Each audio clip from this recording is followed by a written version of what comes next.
عنده علم الساعة وينزل الغيث ويعلم ما في الأرحام وما تدري نفس ماذا تكسب غدا وما تدري نفس بأي أرض تموت إن الله عليم خبير.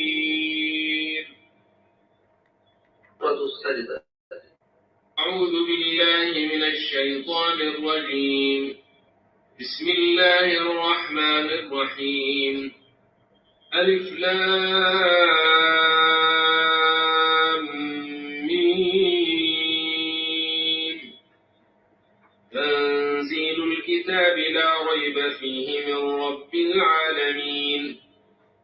أم يقولون افتراه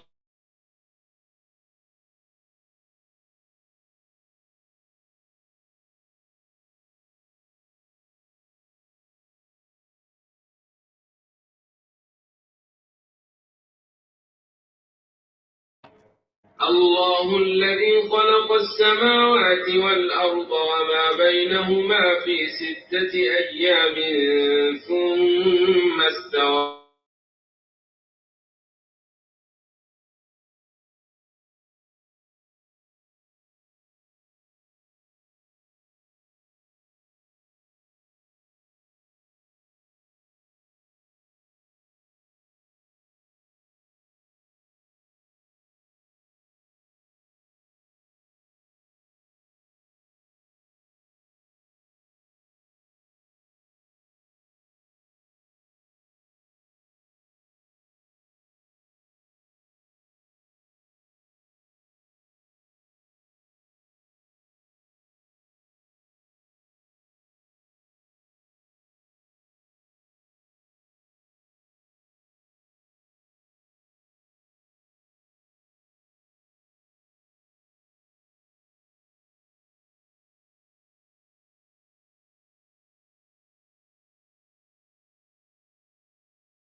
And Josh on the beat.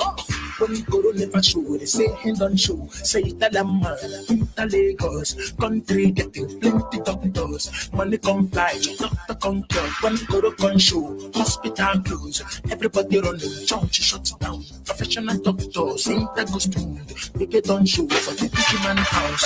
Hospital nadago, facilities nadago, education nadago. Power supply na zero. Now Guru don't show for area. News headline don't talk. Say chief of staff don't carry. Say governors don't carry. Say ministers don't carry.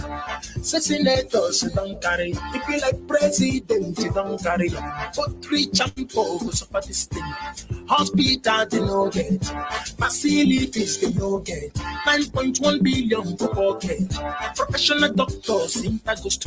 London hospital close for us. When Guru never show, they say hand on show. Say that I'm man in Lagos. Country getting plenty doctors. Money come fly, doctor come talk. Just welcome to Animal Kingdom. Animal Kingdom. Animal City. Animal City. Welcome to Animal Country. Animal Country. Zoological Kingdom. Zoological Kingdom. Welcome to Animal Kingdom.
That's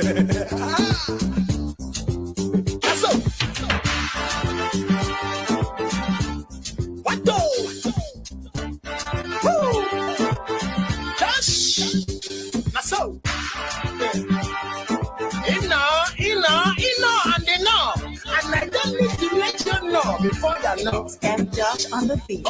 When Kalu never show, they say hand on show. Say that I'm man, the Lagos country getting plenty doctors. Money come fly, doctor come cure. When Kalu come show, hospital close. Everybody running, church shuts down. Professional doctors, ain't that goes to make it on show for the big man house. Hospital nadado, facilities nadado, education nadado.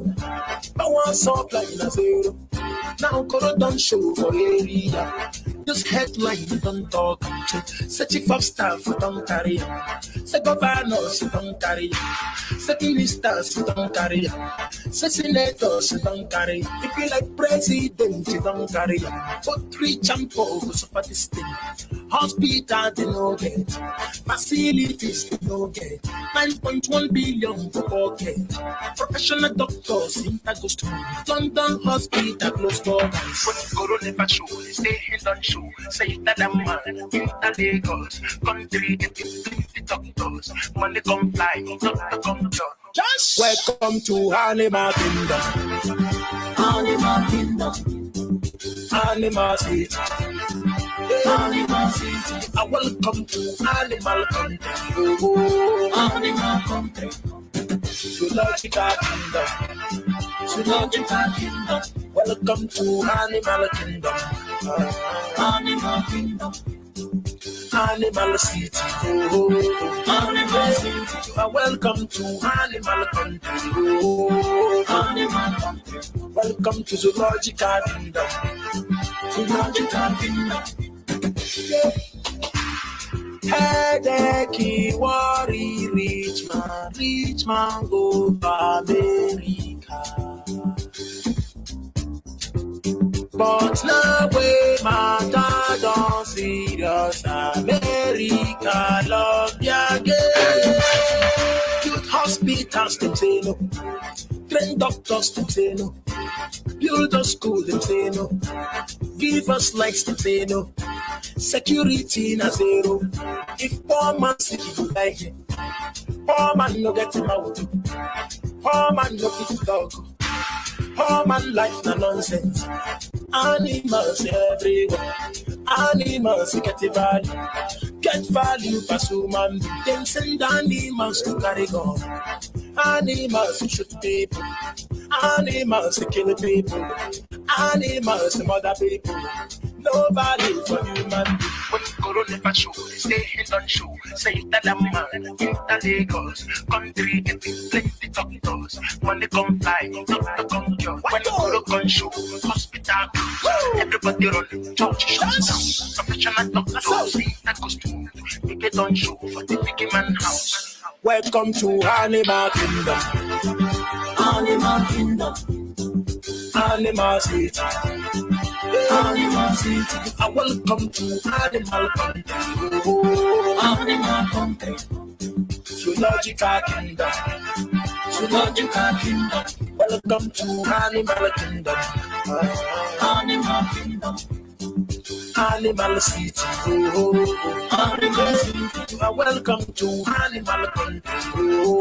Animal Country. Welcome to Zoological Kingdom. Zoological Kingdom.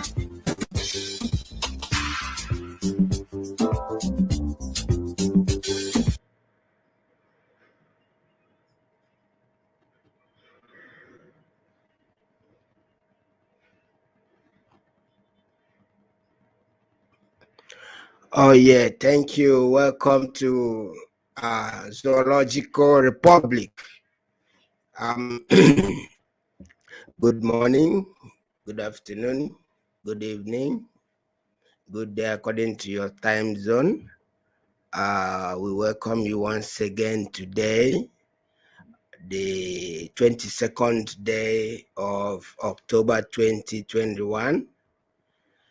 This is IPOB Radio Biafra Asia Desk. whereby we look at events and happenings surrounding the restoration of Biafra. And to be specific, we are looking at the leader of the indigenous people of Biafra, Mazi Nnamdi Kanu'S, who was arraigned at the Federal High Court in Abuja yesterday, the 21st day of October 2021. And as we all know, the leader of the indigenous people of Biafra, Mazi Nnamdi Kanu'S, has committed no crime known to any law, and his arraignment lack jurisdiction because the Nigerian state kidnapped Mazi Nnamdi Kanu'S from Kenya and renditioned him to Nigeria, which is against international law, which is a breach of international diplomatic protocols, because Mazi Nnamdi Kanu'S is a British citizen. Mazi Nnamdi Kanu'S traveled on a British document, and as it is before the law, it is assumed that he is still in Kenya because he has nothing to do with the Nigerian state. So these are the issues that we are looking at, trying to put the dots together to see the reasons and the developments as it regards the pursuit for freedom for the indigenous people of Biafra, which is being championed by IPOB, which is the indigenous people of Biafra. Indigenous people of Biafra represents the agitation for freedom of the people of Biafra. The people of Biafra has been under enslavement of the Nigerian state since after 1960. We can also remember that in 1959, before the British left Nigeria, they conducted a census, and in that census, they blotted the figures and they manipulated the outcome, and they gave the population the high population to the zone, to the desert areas. If you go to all over Africa, you will see, even in Chad, even in Mali, you will see that those that live in the desert are less in population than those that live near the Atlantic Ocean. But in Nigeria, the case is different because the British, they manipulated the census in 1959 and thereby making the North to assume high population more than the others. So it is this abnormally that we have been suffering, because based on that population census, today, the allocations that are being given to states to share is being distributed based on this bloated population figure. So when we look at all these things, we discover that in Nigeria, we do not have any hope in Nigeria, because Nigeria is a destiny killer. So because of these things, that is the reason why the indigenous people of Biafra, we have undergone series of injustices in Nigeria. We have suffered genocide. Our people have been killed. More than 10 million of the people of Biafra has been killed. And those that perpetrated this evil are still walking free on the streets. Even they are still in power today. They massacred a lot of people. They committed genocide on the people of Biafra. Who speaks for the people of Biafra? Nobody, except the time the indigenous people of Biafra came, ably led by Mazi Nnamdi Kanu'S, a man who has given it all, a man who has been incarcerated multiple times just for the freedom of his people. This freedom of his people that he is seeking for, he is not seeking for this freedom selfishly. He is not seeking for this freedom through an illegal means, because self-determination is a guaranteed right. Self-determination is guaranteed under the United Nations Charter, Article 1. Self-determination is guaranteed under the African Charter on the right of indigenous people, or Africa Charter on human and people's rights. This same charter is also guaranteed under the Nigerian under the Nigerian domestic law. Under the Nigerian domestic law, it is called Enforcement and Ratification Act, Cap A9, Laws of the Federation of Nigeria, 1983. So these are the legal status that backs this agitation for freedom, because nobody was consulted when Nigeria was amalgamated. Our fathers were not, their consent were not sought. People sat down in Berlin. They decided to partition Africa, and they give it a colonial construct. These colonial boundaries partition the Yoruba people into different countries. Some part of the Yoruba people are in Benin Republic. Some part of Yoruba people are in Togo. Some part of Yoruba people are in Nigeria. The same as the people, the Biafra people. They demarcated our people. They created states and pinched brother against his brother. And today we lack development. And today we are suffering. And today we are sojourning all over the world, living in the diaspora against our wish. We are not happy living in the diaspora. We want to live in our own land. Why are we not living in our own land? Because since after 1970, the Nigerian state has been successfully, under all the successive governments, implementing draconian policies that were geared towards the elimination of the people of Biafra. The people of Biafra are hated in Nigeria. The people of Biafra, the killings of the people of Biafra started way back in 1945 till today. The killing has continued. Even yesterday in Anochukwu, they killed the Nigerian state. Security forces killed our people just because they are celebrating on the streets of Aruchukwu. They were killed. More than 5 people were murdered. This is what is happening to the people of Biafra on a daily basis. The only benefit that we have in our land, the presence of the federal state of Nigeria in our land, is police stations, military barracks, and prison yards. These are the only developments. They cannot build seaports. Our land is surrounded by the Atlantic Ocean, but we do not have seaport because they have formulated a policy to oppress. That policy to oppress is called the exclusive legislative list of power. This exclusive legislative list of power is the reason why we do not have uninterrupted electricity generation in our land. These are the government made it possible for it to be like that. The government made it possible that all the foreign missions must be stationed away, whereby before you from Biafra land wants to travel, you must drive miles and taking risk because there are no motorable roads. The bandits, the terrorists are hiding in the bushes, coming out at will to strike. So these are the things that our people are facing in Nigeria. This is the reason why we are agitating to be free.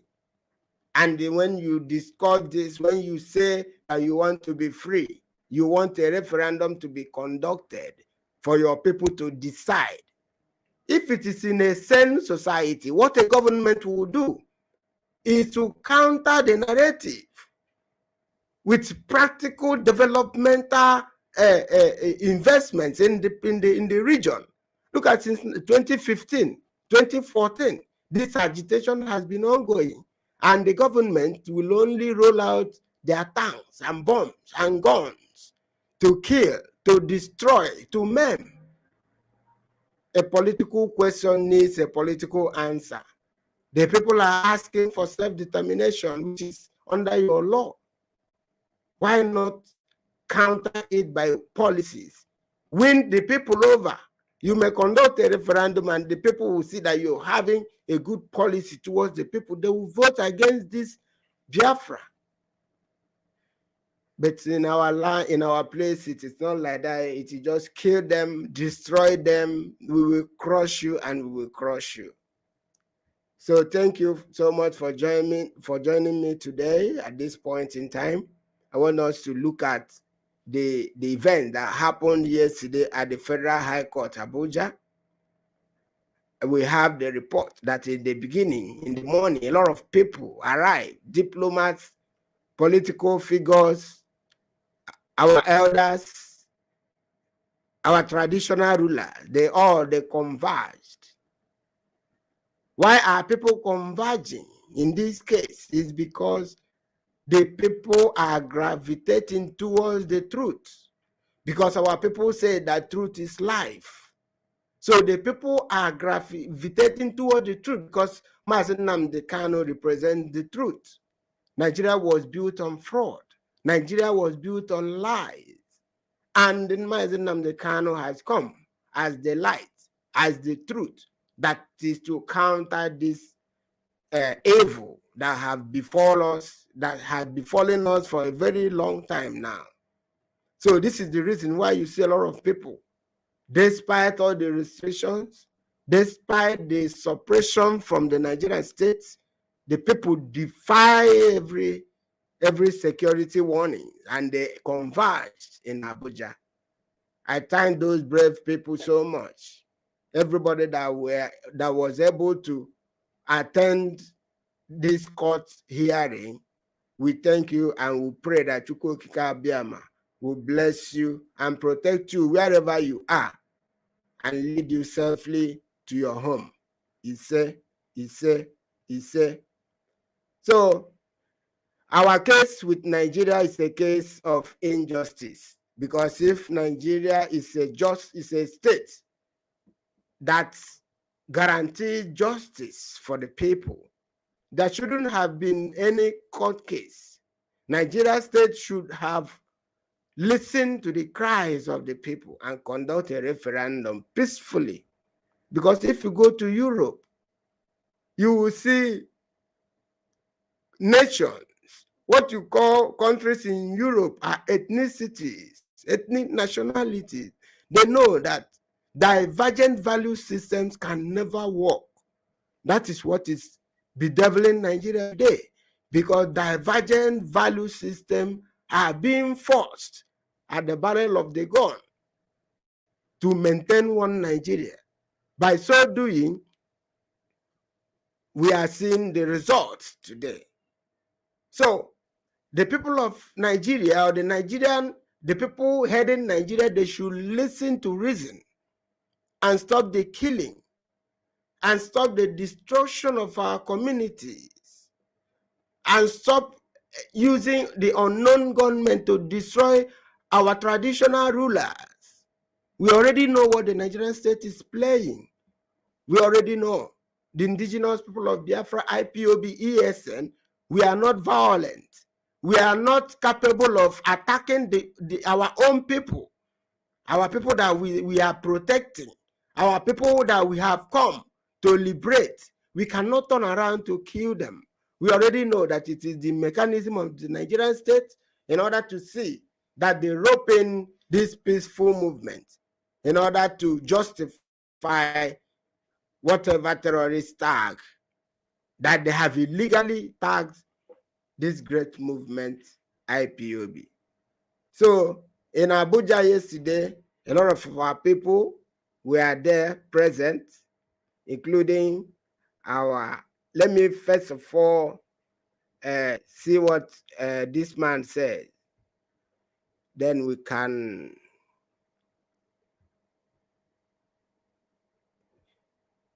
The Nigerian state is a state sponsor of terrorism. And as a matter of fact, okay, let's see what our lawyer says in the morning. I am going in with this multitude of lawyers who have come to show solidarity. So I too am standing outside here in protest. They want to grab me and put me inside the courtroom alone. The lead counsel hasn't come, he's on his way. But these lawyers here, they are lawyers as well. They have come to show solidarity and support for the rule of law. but they are being prevented from going into the court premises. I think that is wrong. It's some sort of interference with the right of the accused to counsel. He needs the solidarity. His case is a very sensitive, high-profile case, and people should not be seen to be interfering with the multitude of lawyers that have come here to show solidarity with him and his frontline attorneys. Thank you very much. Okay. Is your client in court? Is your client found that it's going to be in court? Well, it's not. It doesn't lie in my hands. They assured us that he will be in court today, so we look forward to them keeping their word. Thank you.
Wait, make we take the main person now. Which one's what comes to this one? This one.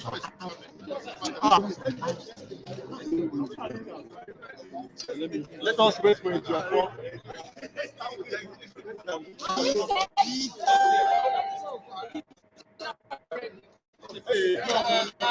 No, let's.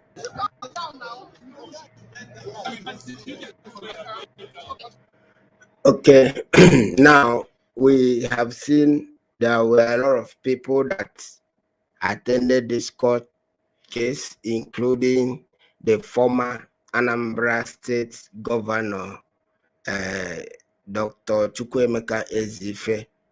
He's a royal father, and as we have seen on this video, they were not allowed to go inside the court. Even I did not see our U.S. attorney inside the court. A lot of people were prevented from going inside the court.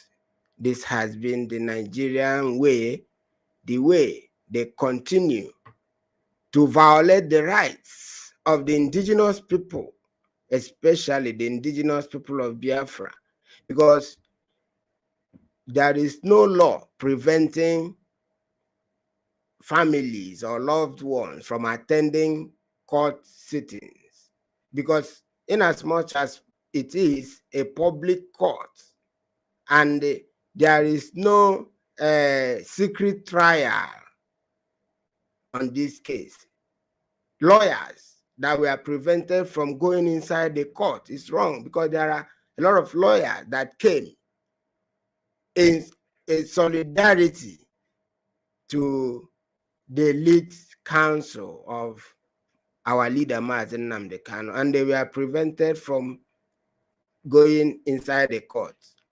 Now, let us look at the appearance of our leader in court. We have seen that our leader appeared in court yesterday. What is the takeaway from his appearance?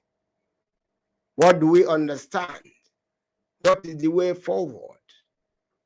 To me, I see his appearance as a good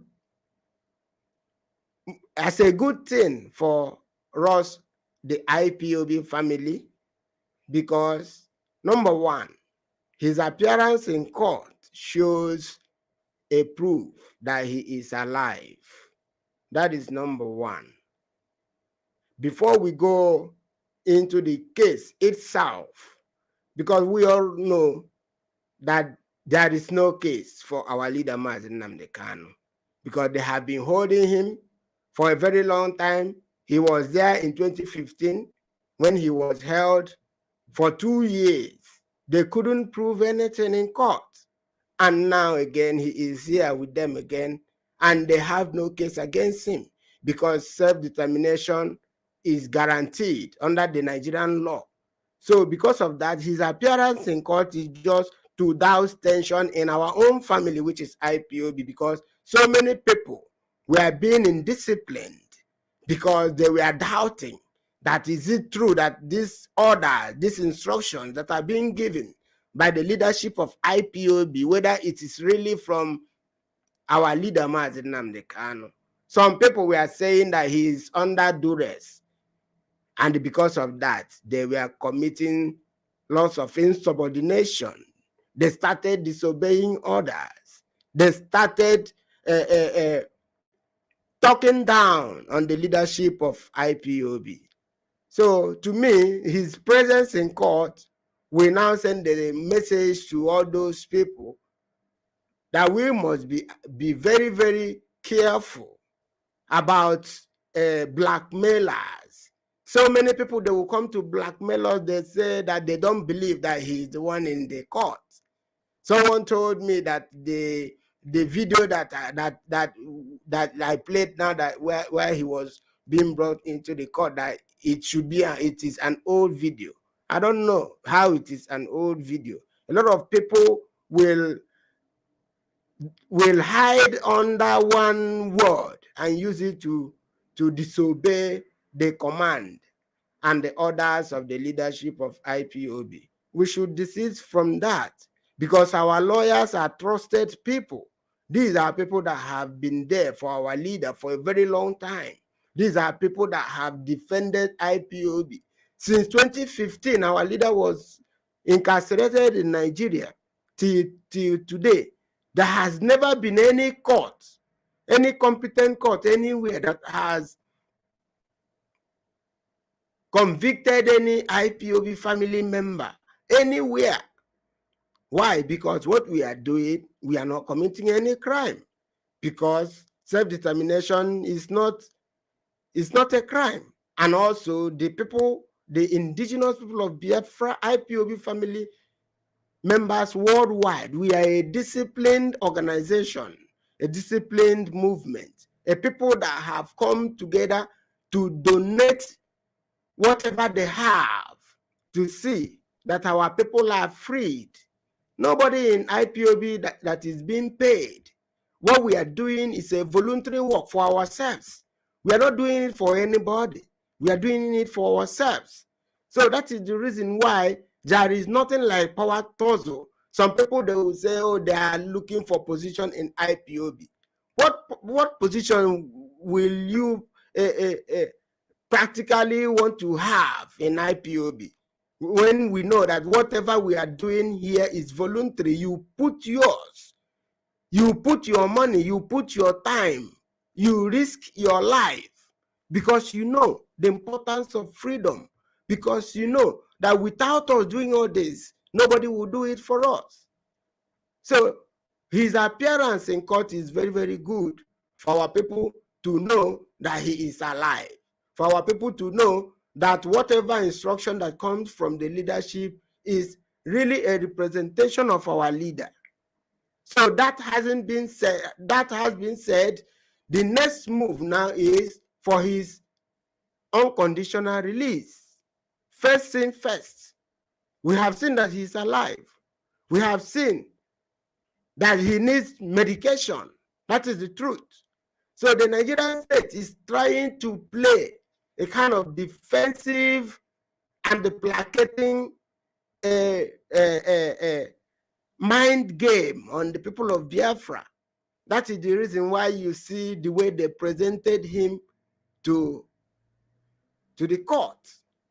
Remember, What you should understand is that Mazi Nnamdi Kanu, the leader of the indigenous people of Biafra, as he is now, represents a lot of interests.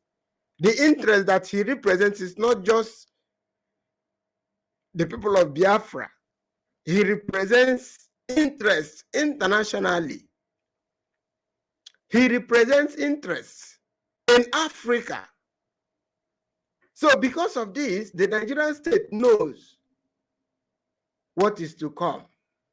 If we have listened to our U.S. attorney,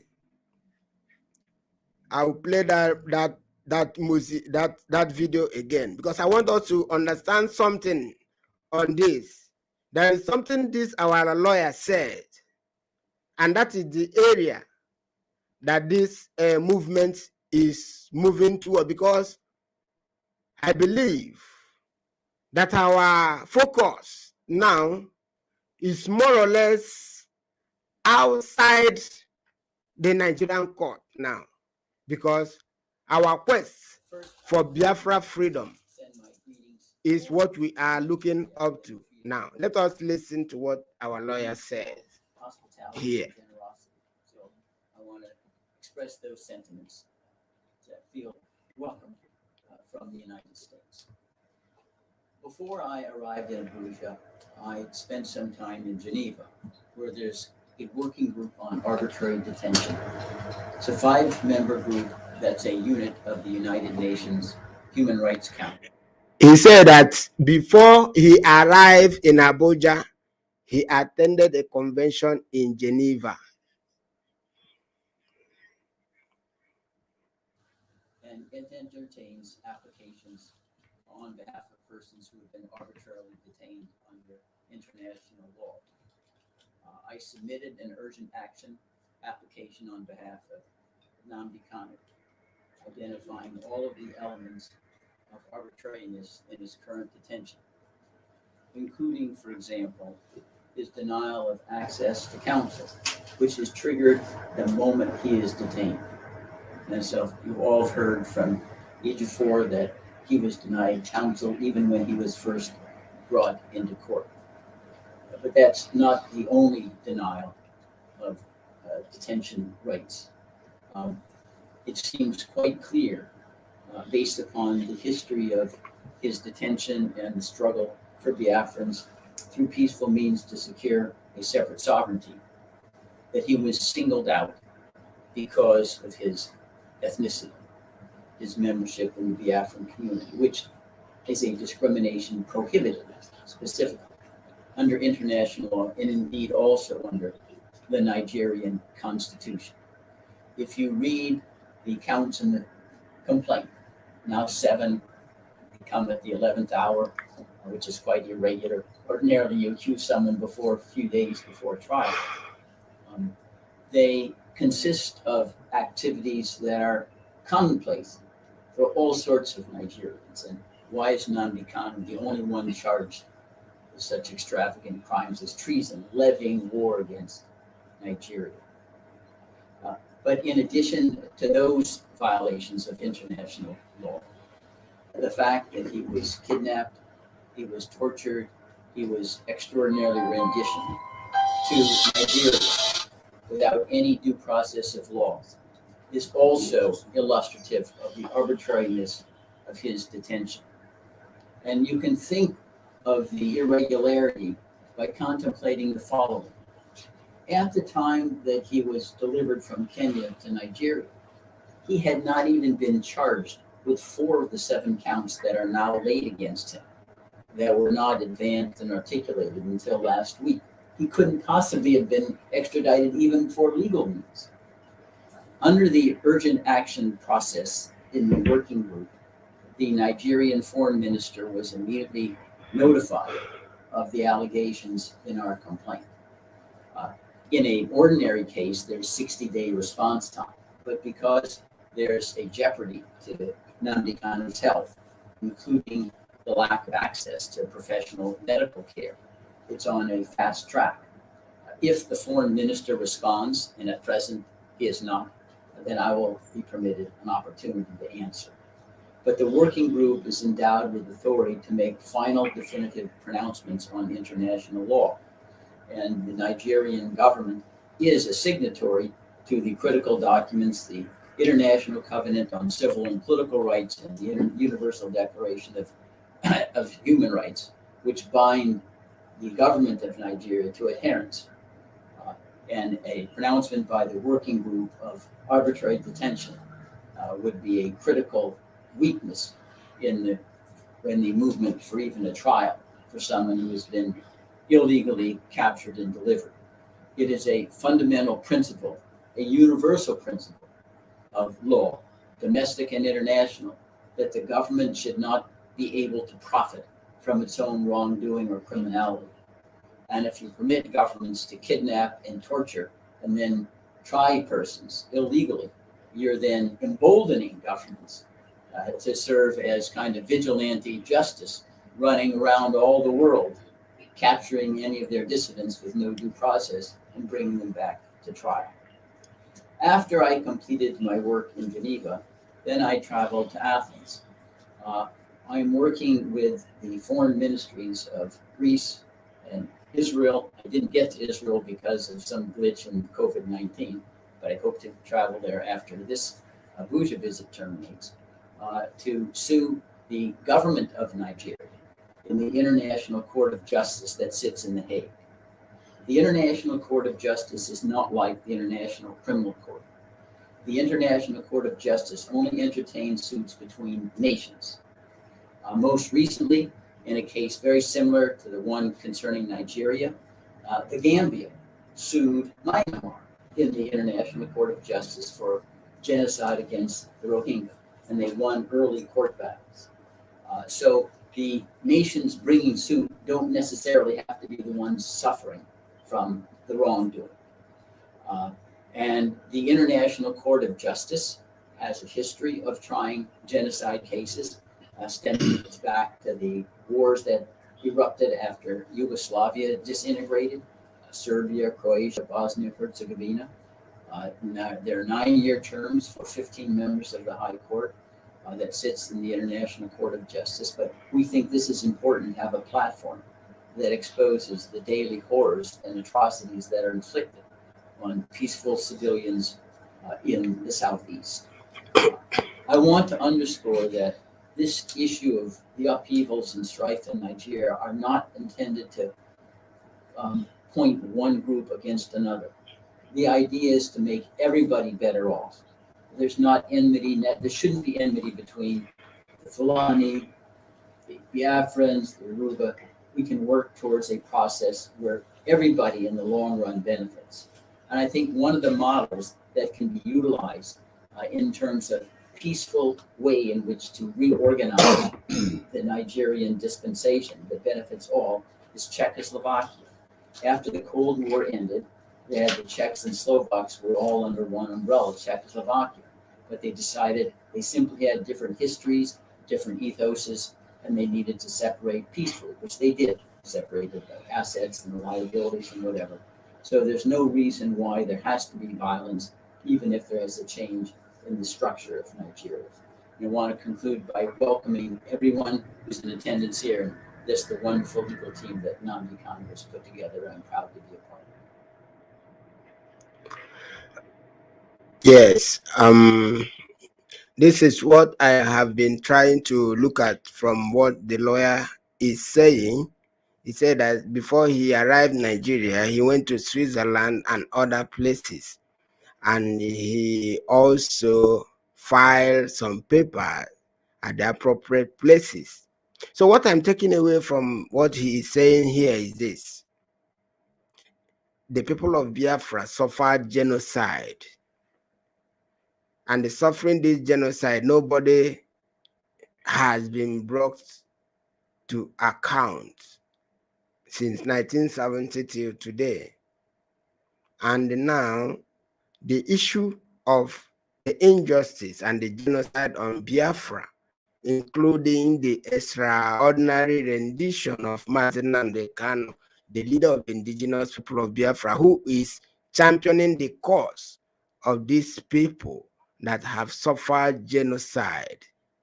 This is a very landmark move, and I believe it is because of this move that the Nigerian state presented our leader clean, without handcuff, to show the world that what the people of Biafra are crying and pointing out, that the Nigerian state is an oppressive state. They are trying to play it down so that the people will see the Nigerian state as trying to placate.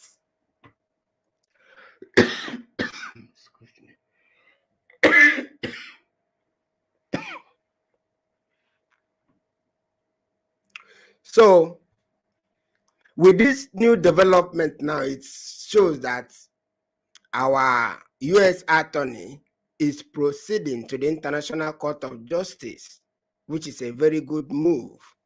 If you remember, in 1995 or thereabout, when Nigeria and the Cameroon were having skirmishes about the Bakassi Peninsula issue. And you know, it is a country versus country. So they have to decide it at the International Court of Justice. We also remember the precedent set by the International Court of Justice in the case of Sudan and the Southern Sudan.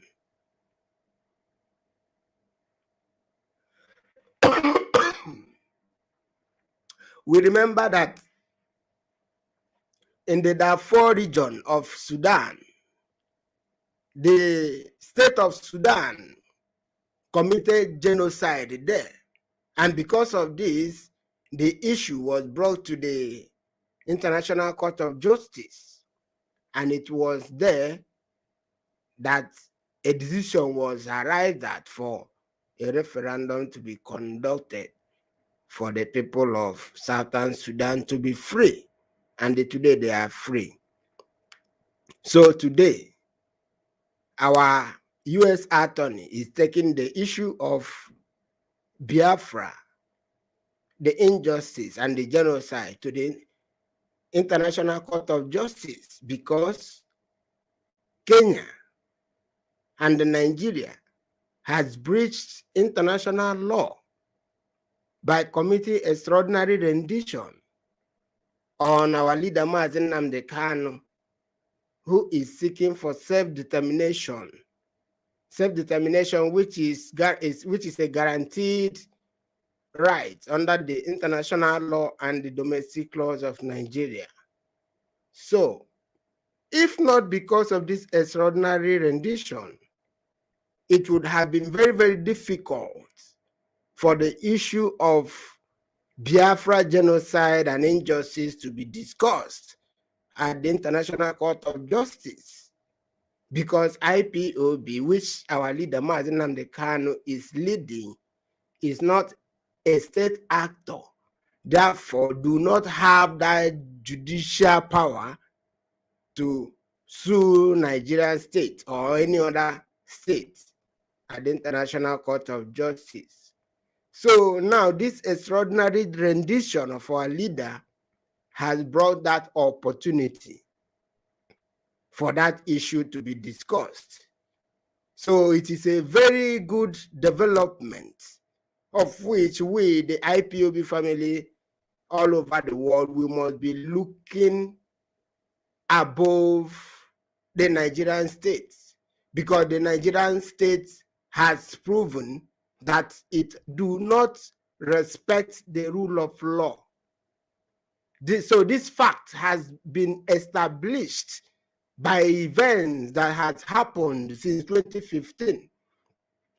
We will also remember that Africa Commission had a provisional ruling on the issue of Biafra and Nigeria sometime in 2018, whereby the Africa Commission, they gave that provisional ruling restricting the Nigerian state from further prosecution or persecution of the people of Biafra or IPOB family members or its leader, the case file is there. African Commission, which is the legal department of the African Union, they had a ruling, they ruled against Nigeria, and they even awarded fine against Nigeria, restricting the Nigerian state from further prosecution of the people seeking for self-determination in Nigeria. But Nigeria violated that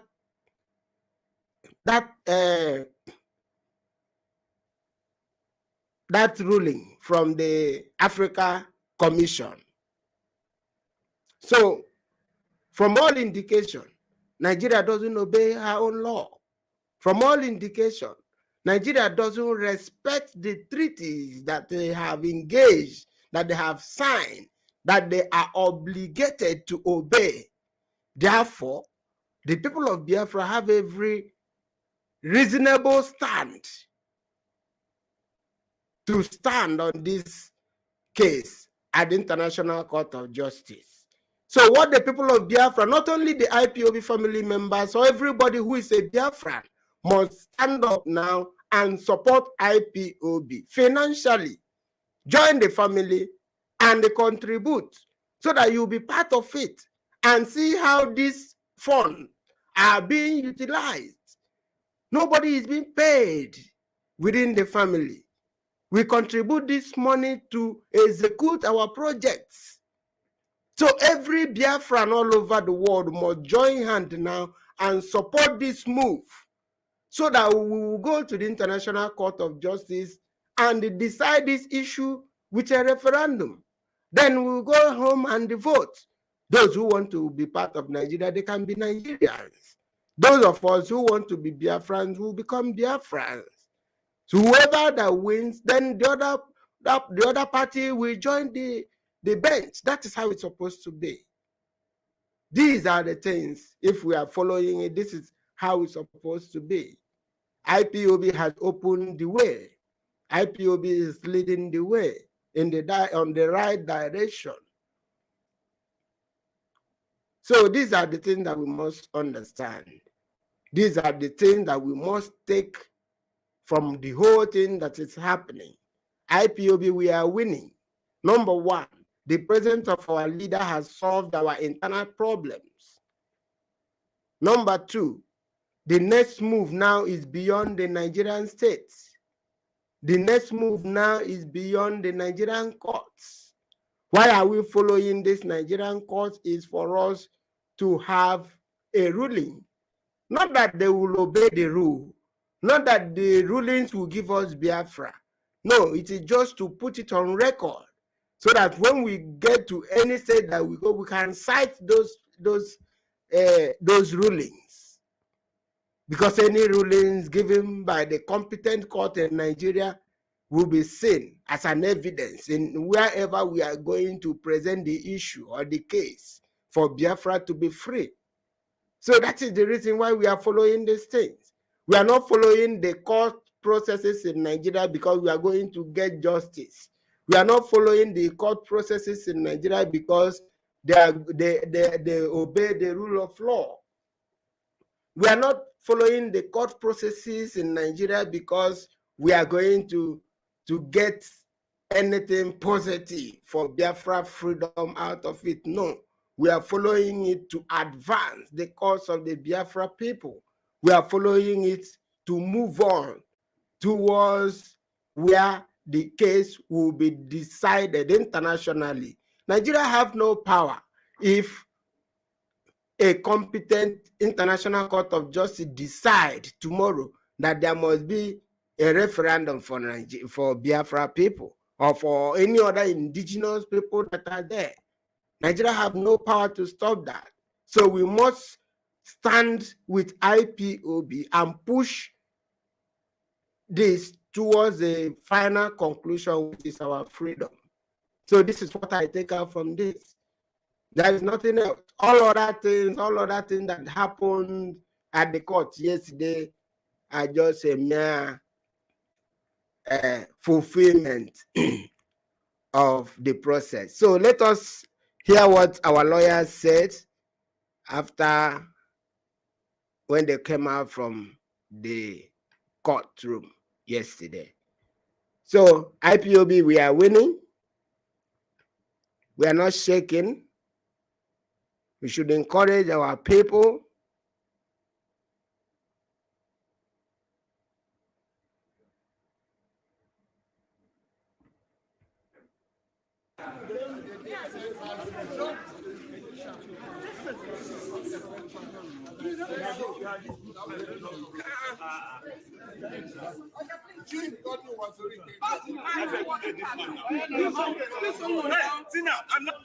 And the institution will come to continue their so and today our client today and I want to challenging the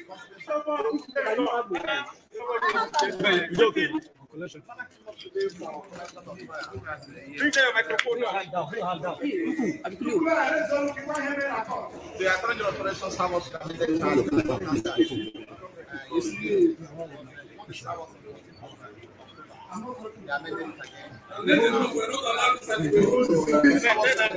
And they will get this phone now. After selling the child, when you raise this issue, the child is worthless and empty. So we have filed an application challenging the competency of the child, and the institution will call to continue their investigation. So, and today, our client today, and Matter has gone to challenging the competence and use of that the 7,000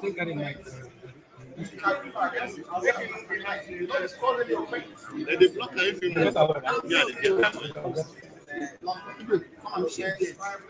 How would you have to one short? Imagine one. They are founded on non-existing law. So, and no one application for so, and of course, you see, it was a company. So, I believe that justice is prevailing like that. That's all happened today in court, and he has gone. So, I come back on the of to hear this application because that application in line with this law. That application first had an disposal. An application challenging the competence of the child. And when considering this affirmative, that is the end of the case. So, if we are challenging some of what the court here is an rule in our favor, that's the end of the case, and we walk out of the court. So we also have we applied for him to be transferred to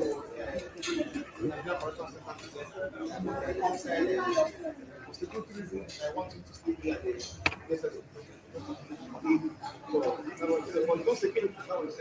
So I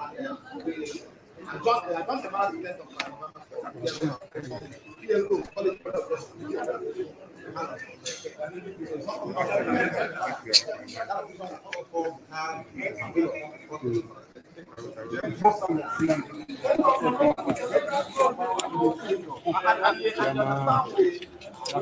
Now those guys now. You understand the manner in which was kidnapped in Kenya, this form part of my ground operation, part of the power challenging the competence. The worthlessness of the past child so against so we also in fact because the manner in which was also kidnapped and it's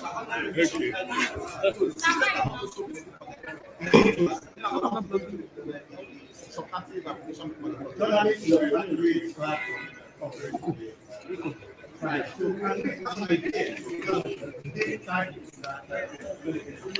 well, the charge is something what was mentioned because it's what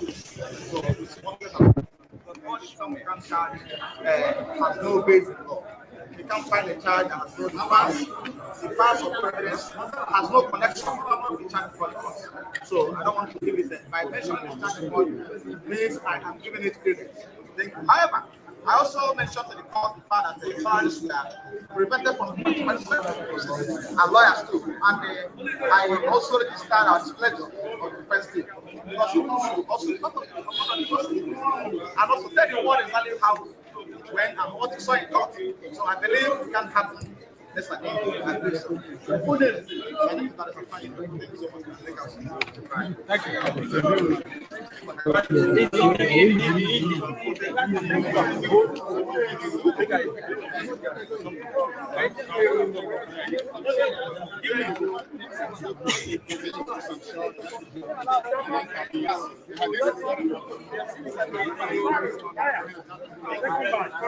So I've done that. No. Foreign media are here for you. They are here. Foreign media are here for you. No, did you get what I said? No.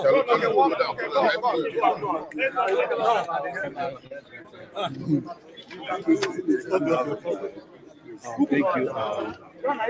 Yes, I'm ready. I'm recording. All right, so you are looking maybe.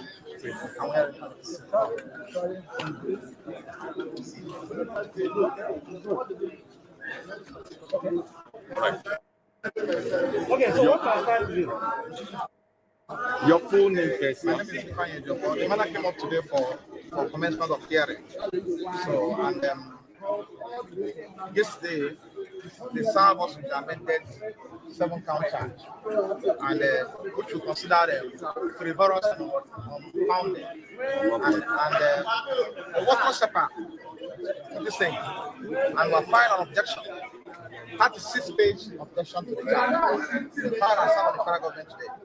So, and from the court was notified today about the objection we filed to the charge.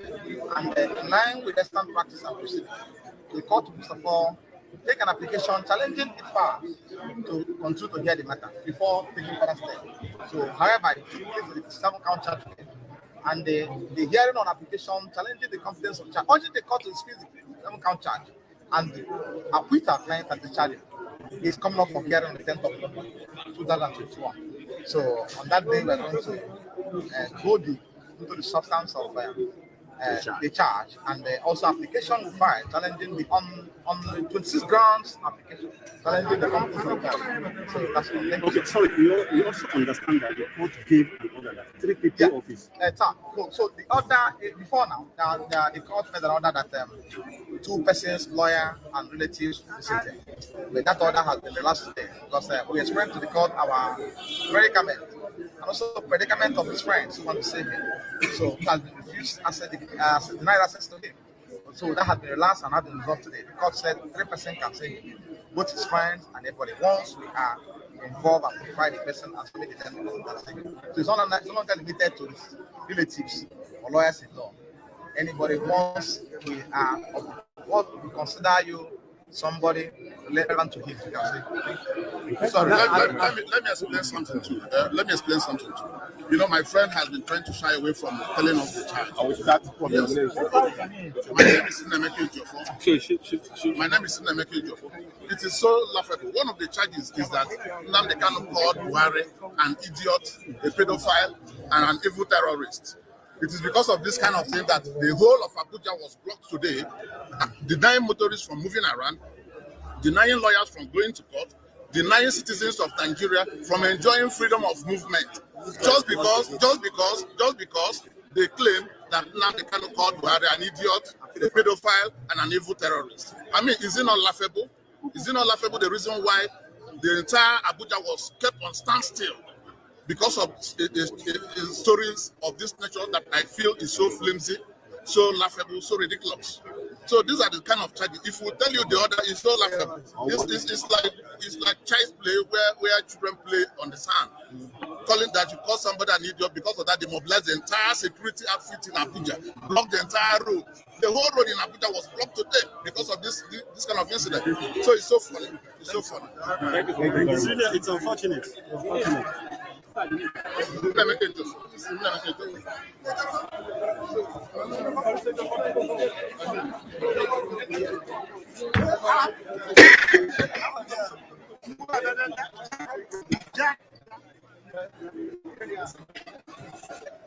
Unexpected happened.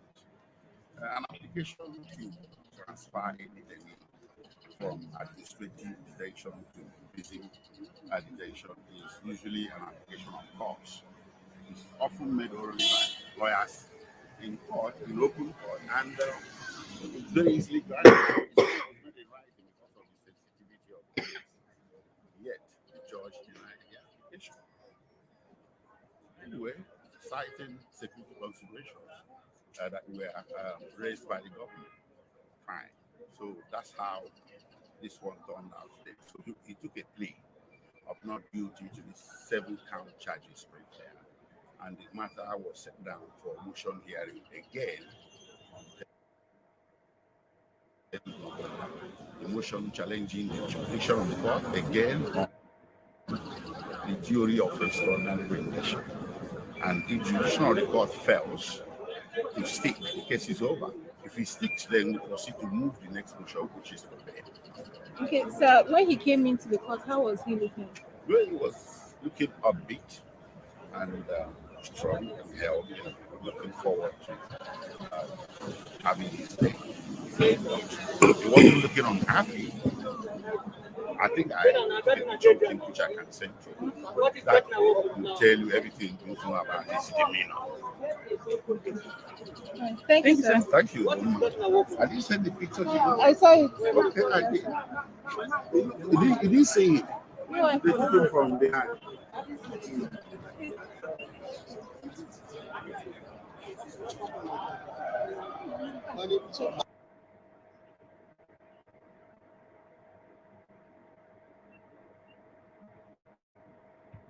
The honest.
Country people, good day live now. They don't move Nnamdi Kanu from court now.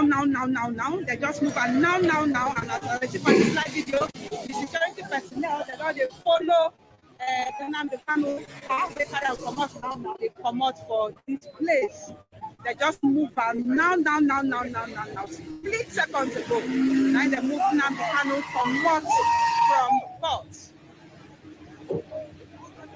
Okay, country people, as they don't move Nnamdi Kanu from court, so Justice Binta Nyako don't adjourn the case to November 10.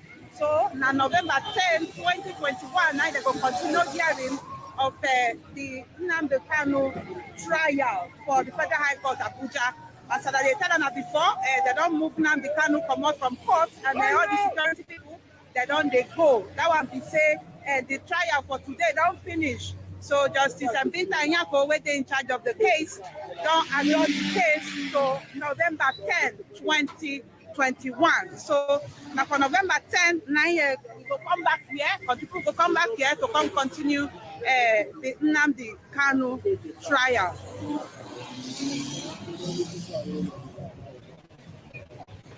So now the updates where we just get from inside of the Federal High Court, as I tell you before, moments ago, now they move Nnamdi Kanu come out from court. That one means the trial for today don't end, and Justice Binta Nyako adjourned the case, the hearing, to November 10, 2021. And as the security people don't declare road.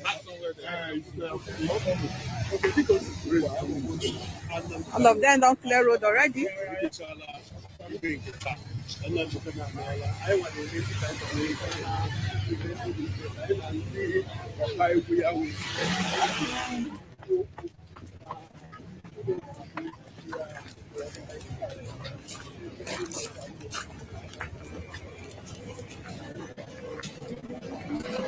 The security people that don't they go, so they carry water, they go near inside the court gate, whether we will get opportunity to talk to the lawyer.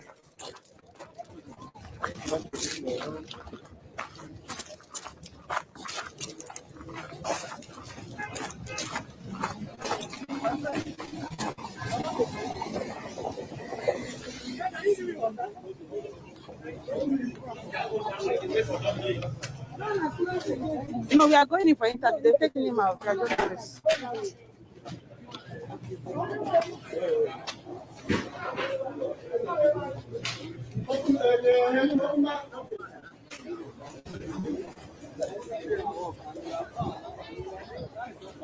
Country people, they're inside the premises of the Federal High Court. So at the wrong over there, and they do interview. Then we talk to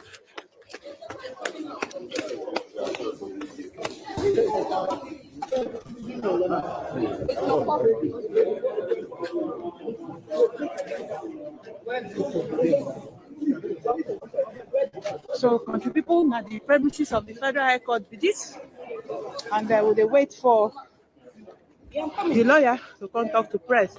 Meanwhile, they will do small interviews. So you need to bend them. If you want to bend down, you don't carry it because I don't want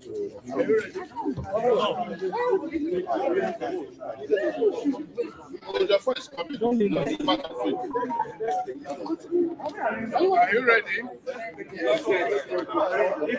Let's start with them, finish with them before they. Are we set? Oh yeah, let's go. Ready.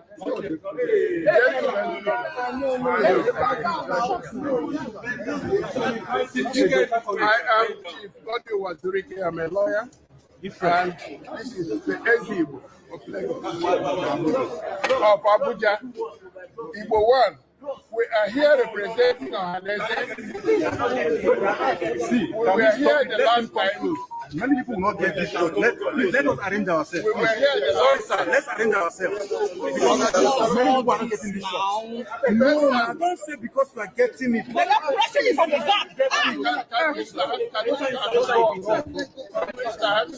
Go on. We are the representatives of Ohanese in Igbo.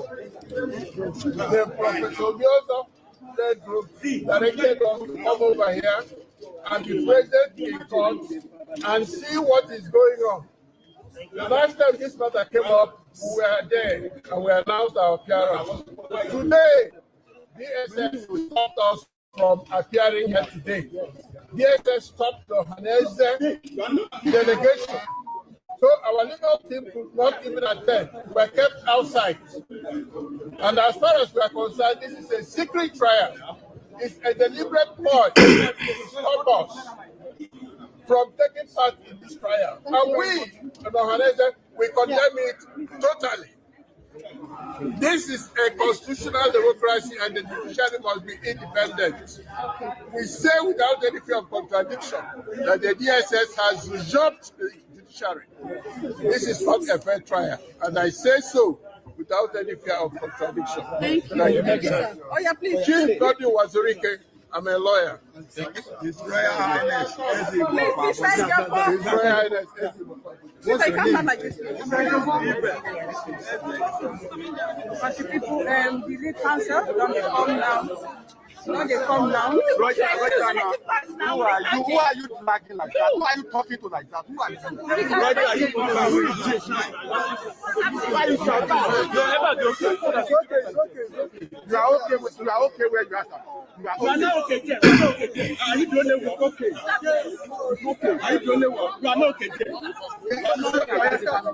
He needs to be elevated. Sir, no, the microphone will not get to him. Why is that up close? Go down now. Go down now.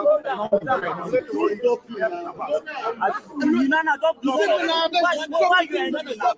You are bumping people now. What's that? Stop. Next friend. There are too many. No, we are many. We can do two back. We can do two back. We can cross it with you. Let's divide ourselves into two. Go back. Go back. Go back.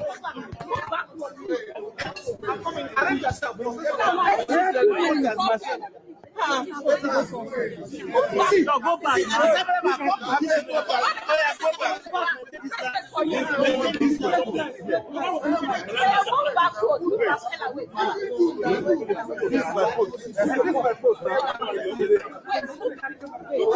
Move backwards, please. Are we ready?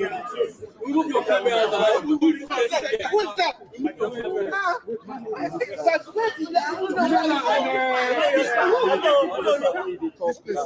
Your own.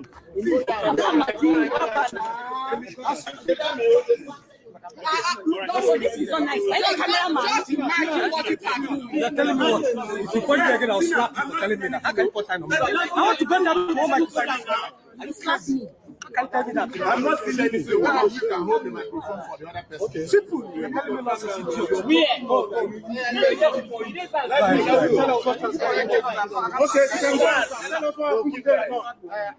My hands are full. The matter came up today for commencement of trial. And, Bring your hand down. Bring your hand down. The Attorney General of Federation served us with amended charge, cancel count charge. Yesterday, because they want to serve us on 14th of October. They amended it again. So we serve us amended charge yesterday. They will get this phone now. But after studying the charge, we come to the conclusion that the charge is worthless and empty. So we have filed an application challenging the competency of the charge and the jurisdiction of the court to continue hearing this case. So, and today, our client took plea to the 7-count amended charge. And matter now adjourned to 10th of November for hearing of application challenging the competence and jurisdiction of the court to hear the case. Because we are of the view, that the 7-count offense charge before against our client did not discuss any offense. So I can't see where somebody will sneeze in London and it become an offense tribal in this country. Most of the counts we are founded on non-existing law, So, and I don't want to dive into the substance of application before the court on this on that note. So, and of course, you see, he was in custody, and so, and we believe that justice should prevail in the end. So, that's all that's happened today in court, and he has gone. So, we're coming back on 10th of November to hear this application because we insist that that application will be in line with the procedural law. That application will be first heard and disposed of. An application challenging the competence of the charge. And when considering the affirmative, That's the end of the case. So because we are challenging the some amended charge. So once the court hear it and rule in our favor, that's the end of the case, and they walk out the court from court the free person. What about then? So we also have actually we applied for him to be transferred to Nigeria Correctional Center today, but the court said for security reasons, I want him to still be at the facility for now. So that's what it said. For his own security, that's what it said. So and we adjourned the matter to 10th of November for hearing of application PLO. We call it penal objection. This objection had on the 10th. So it's not coming up for any more trial because that application will first of all be had and ruled upon before taking further steps. Thank you so much. This is the first time we have seen them becoming after a long while. What do you say about the status? And they understand we again as what I try to I want to avoid resist the temptation of diving into the substantive action application before the court. You understand the manner in which he was kidnapped in Kenya, adopted, and consequently extraordinary rendition to Nigeria. This form part of our ground objection. Apart from the fact we are challenging the competence of the child, the worthless nature of the child they file against us, so against our client. So we also invite the court to take note of the fact that the manner in which she was also kidnapped and extraordinary rendition to Nigeria. So the system cannot also benefit from their own wrong. So I don't want to go into the substantive application before the court. Your phone is covering the trial. So can we have an idea about the charges that have been preferred against the client? Well, the charge is simple. I don't think it's worthy of mentioning because it's worthless. So it's worthless as I'm concerned because all the someone can charge has no base in law. They can't file a charge that has no the facts or proof evidence has no connection with the charge before the court. So I don't want to give it that. By mentioning this charge before you means I am giving it credence. Thank you. However, I also mentioned to the court the fact that journalists were prevented from participating in the proceedings, and lawyers too. And I also registered our displeasure of the defense team because people should also be part of the process proceedings and also tell the world exactly how it went and what you saw in court. So I believe it can happen. Let's attend the I believe so. Your full name, please. My name is Darcy. Thank you so much. Thank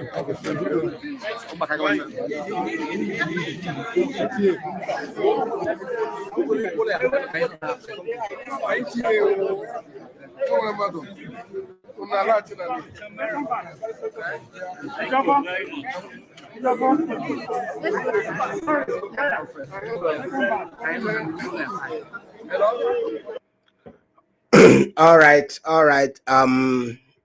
That is just how it happened yesterday at the Federal High Court, Abuja, where our leader, Mazi Nnamdi Kanu'S, was arraigned for the trumped-up charges, which borders on treasonable felony. But at the end of the day, nothing happened because Nigeria have no case against our leader, Mazi Nnamdi Kanu'S.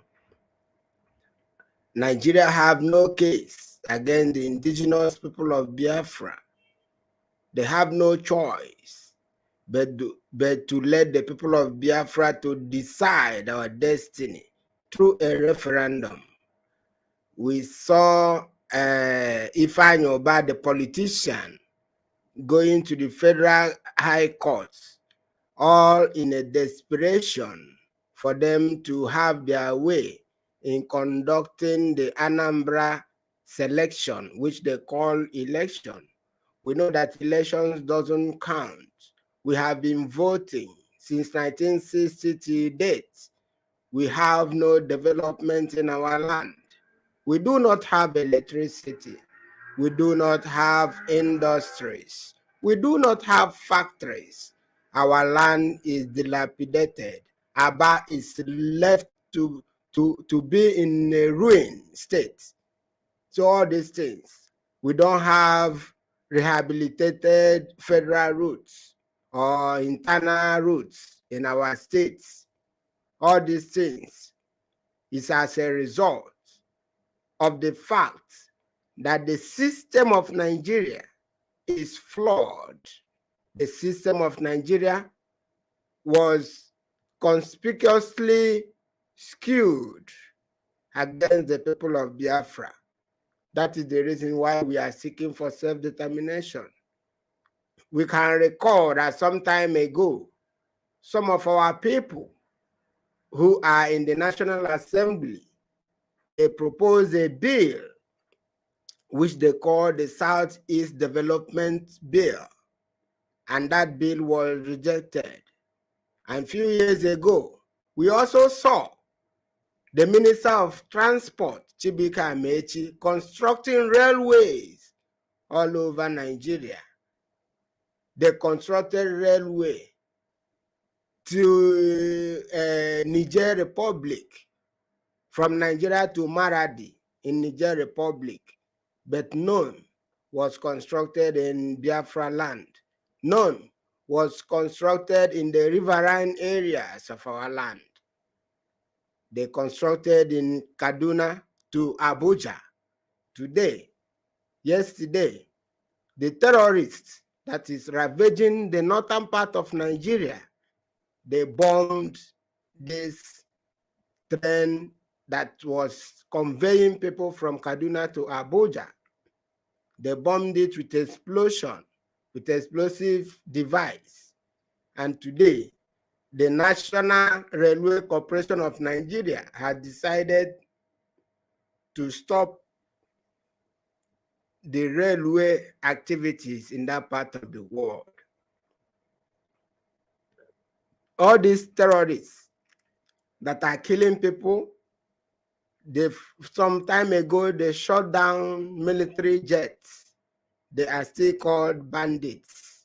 When you ask the Minister of Information, he will tell you that these bandits, they are only criminals.